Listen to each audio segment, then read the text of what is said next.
नमस्कार दोस्तों, बहुत बहुत स्वागत है आपका मेरे YouTube channel aim of success study point में।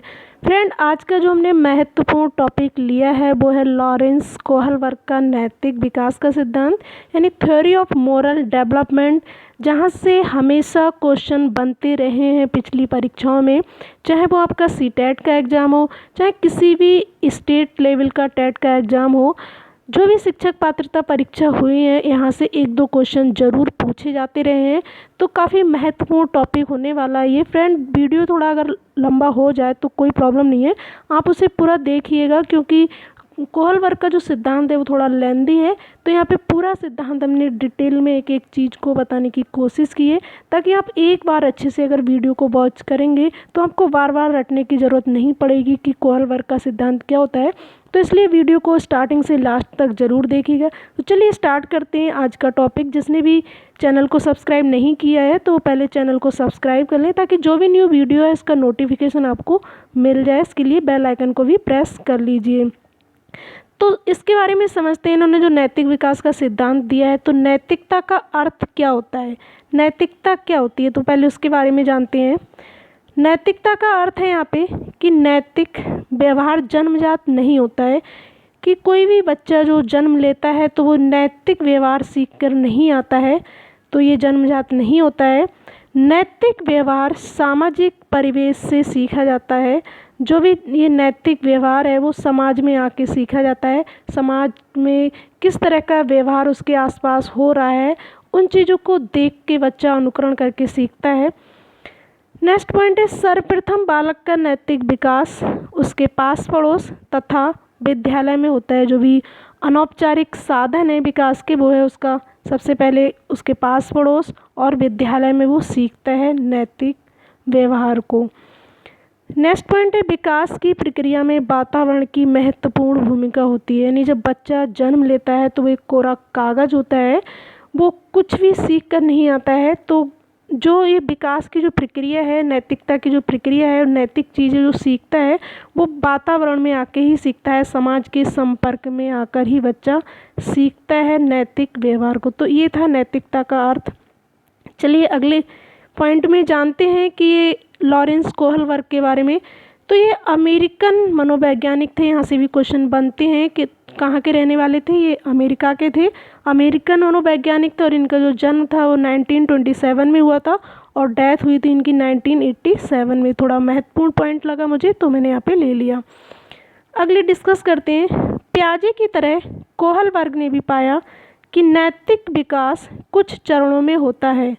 कोहलबर्ग के अनुसार नैतिक विकास के 6 चरण हैं। यानी जो प्याजे ने नैतिक विकास का जो सिद्धांत दिया, तो उन्होंने बताया कि जो विकास है वो स्टेप बाय स्टेप होता है, एकदम बच्चे का विकास नहीं होता है। तो ऐसे ही कोहलबर्ग ने भी ये बताया कि जो नैतिक विकास है वो स्टेप बाय स्टेप होता है, चरणों से होकर गुजरता है।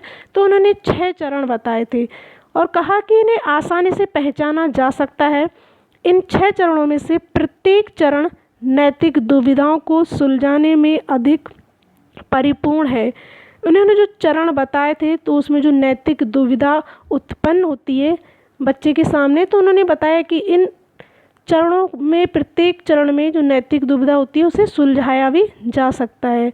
आगे कोहलबर्ग ने क्या कहा है कि उन्होंने कहा कि ये चरण सार्वभौमिक होते हैं, और इन्होंने बच्चों के साथ 20 साल तक एक विशेष प्रकार के साक्षात्कार किया। उसके बाद ये निर्णय किया कि जो नैतिक विकास है वो 3 अवस्थाओं में होता है। जो मुख्य 3 अवस्थाएं हैं लॉरेंस कोहलबर्ग के सिद्धांत की, उस पर हम डिस्कस करेंगे आगे 1 बाय 1 और डिटेल में उसे समझाएंगे। ये इसकी कहानी थी। उन्होंने जो 20 साल तक परीक्षण किया था बच्चों के साथ में साक्षात्कार के जरिए, तो उसमें बहुत सारी कहानियाँ सुनाते थे वो बच्चों को, उसके बाद उनसे क्वेश्चन पुटअप किए जाते थे। तो ऐसे ही एक जो फेमस कहानी थी वो थी एक हाइनेस की कहानी। इसमें क्या होता है कि उसकी जो वाइफ होती है वो बहुत बीमार हो जाती है, मतलब मौत की कगार पे पहुंच जाती है, और कोई भी डॉक्टर उसका इलाज नहीं कर पाता है। तो एक डॉक्टर उन्हें बताता है कि एक ही ऐसी दवाई है जो उनकी जान बचा सकती है, और वो शहर के एक ही फार्मासिस्ट के पास में थी। तो उनने कहा अगर हाइनेस आप वो दवा लेके आते हैं तो उससे आपकी पत्नी की जान बचाई जा सकती है। तो हाइनस जो है वो काफ़ी लोगों के पास जाता है, पैसे इकट्ठा करता है, लेकिन उसके पास इतने सारे पैसे नहीं हो पाते हैं कि वो दवा ख़रीद सके। 50% ही पैसे हो पाते हैं। फिर वो दवा लेने उसके पास जाता है, लेकिन जो जिसने वो दवा बनाई थी, जो खोज की थी दवा की, वो देने से मना कर देता है, क्योंकि वह कहता है कि मैंने जो दवा की खोज की है उसे मैं अधिक दाम में बेचूंगा। वो 100 गुना ज़्यादा दाम उसके मांगता है और मैं उससे अधिक पैसा कमाऊंगा, इस तरह का वो बोलता है।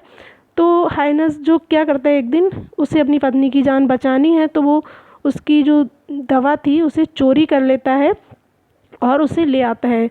तो इस तरह की कहानी वो सुनाते थे बच्चों को। फिर उनसे जो साक्षात्कार किया जाता था, इंटरव्यू किया जाता था, उसमें एक क्वेश्चन पूछते थे, जैसे कि हाइनस को वह दवाई चुरा लेनी चाहिए थी। तो इसमें नैतिक दुविधा उत्पन्न की गई है कि क्या वो दवाई उसे चुरानी चाहिए थी, क्योंकि चोरी करना सही है या गलत, क्यों, क्योंकि चोरी करना सही है या गलत, क्यों है ऐसा, इसमें भी नैतिक दुविधा की बात की गई है।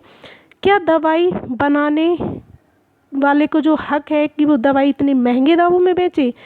क्या ऐसा कोई कानून नहीं है कि दवाइयों की जो कीमत है उस पर अंकुश लगाया जा सके? क्यों नहीं है, और होना चाहिए तो क्यों होना चाहिए? तो इस तरह के वो क्वेश्चन पुट अप करते थे कहानी सुना करके बच्चों के सामने। तो जो नैतिक दुविधा वाले क्वेश्चन है कि उसे दवाई नहीं चुरानी चाहिए थी, अगर उसने चुराई तो क्यों चुराई, चोरी करना तो गलत होता है, लेकिन एक पॉइंट से देखा जाए तो गलत भी था और एक पॉइंट से देखा जाए तो सही भी था, क्योंकि उसे उसकी जान भी बचानी थी। तो इस तरह के क्वेश्चन वो पुट अप करते थे। तो उसके बाद क्या था कि साक्षात्कार के द्वारा जो उत्तर दिए जाते थे, तो कोहल वर्ग ने नैतिक चिंतन की 3 अवस्थाएं बताई, जिस पे हम चर्चा करेंगे अभी। कि जो साक्षात्कार उन्होंने किए 20 साल तक बच्चों पे, तो उसके बाद उन्होंने क्या कहा कि नैतिक चिंतन की जो अवस्थाएं हैं वो 3 अवस्थाएं हैं। कौन कौन सी हैं? उन तीनों अवस्थाओं को 2-2 सब स्टेज में बांटा गया है। देखते हैं लॉरेंस कोहलवर्ग के अनुसार नैतिक विकास की 3 मुख्य अवस्थाएं कौन सी है। पहली अवस्था है प्राक रूढ़िगत नैतिकता का स्तर या पूर्व परंपरागत स्तर, ये दो नेम है इसके। प्राक रूढ़िगत नैतिकता के स्तर से नाम से भी जानी जाती है, या फिर पूर्व परंपरागत स्तर। ये किस एज के कहाँ तक होती है? ये 4 से 10 वर्ष तक की अवस्था होती है इसमें, जिसे बोलते हैं प्री कॉन्वेंशनल लेवल।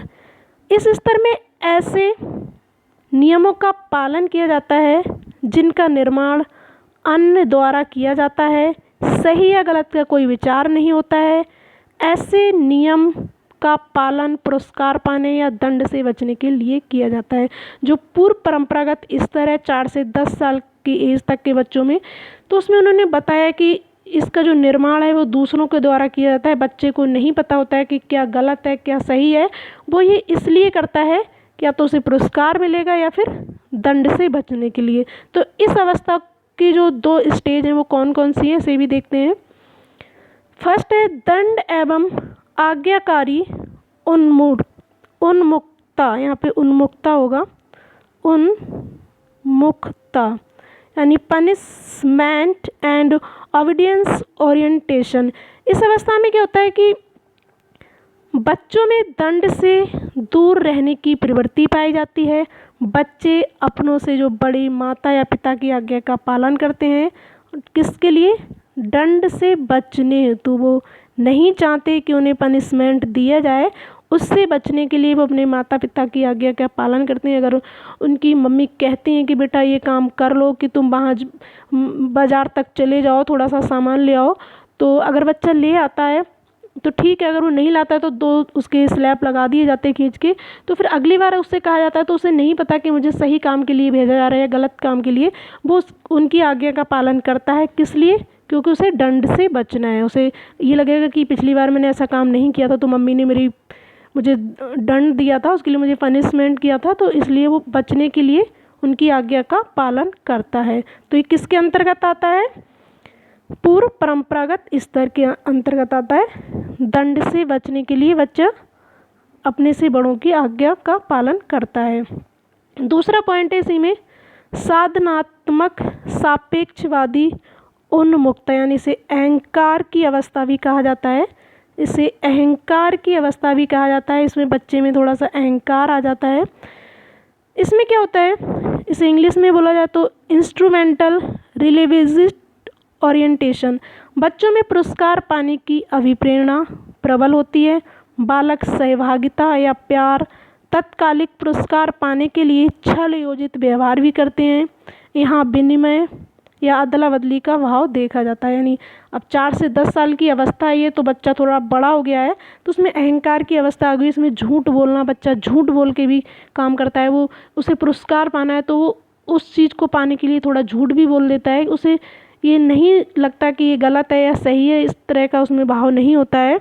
वो सिर्फ अपने बारे में सोचता है, अहम केंद्रित अवस्था से बोल सकते हैं। सिर्फ अपने बारे में सोचता है कि नहीं, मुझे ये पुरस्कार पाना है, मुझे ये चीज़ पानी है, तो या चाहे किसी उसके बदले में कुछ देना पड़े, चाहे उसे झूठ बोलना पड़े, तो इस तरह का व्यवहार इस अवस्था में करता है। यह है परंपरागत, पूर्व परंपरागत स्तर की दूसरी सब स्टेज। नेक्स्ट है सेकंड नंबर, परंपरागत स्तर या रूढ़िगत नैतिकता का स्तर, जो 10 से 13 वर्ष तक माना गया है।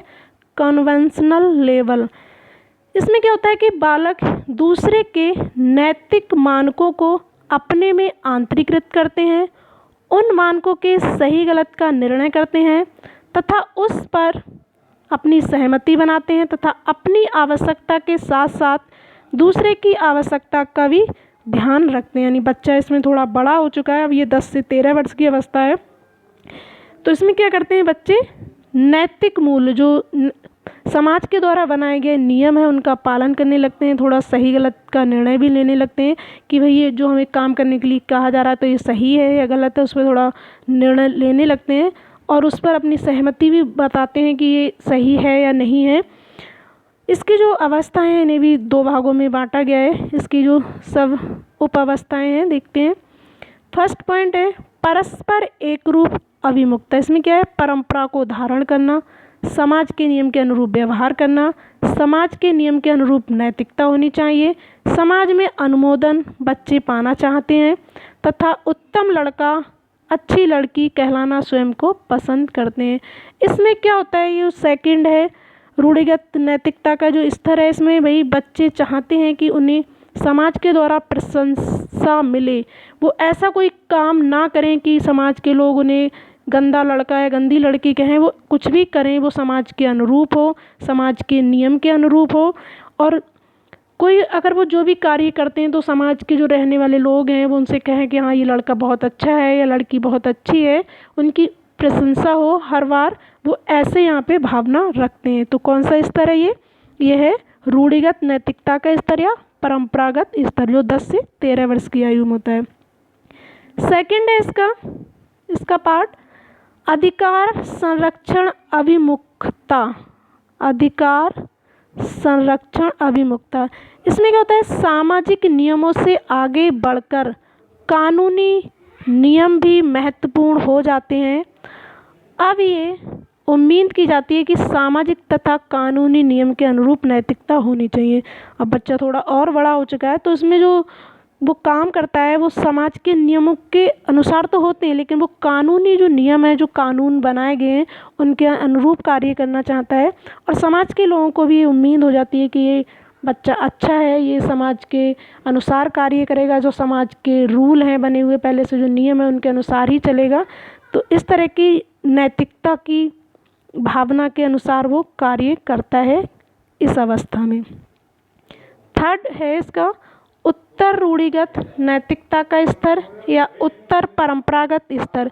ये 13 वर्ष से अधिक की अवस्था होती है। इसमें क्या होता है, इस अवस्था में बालकों में नैतिक आचरण होता है, पूर्ण रूप से नियंत्रित होते हैं, अपने मूल को किशोर नैतिक सिद्धांत के परिप्रेक्ष्य में सुनिश्चित करते हैं। नैतिक विकास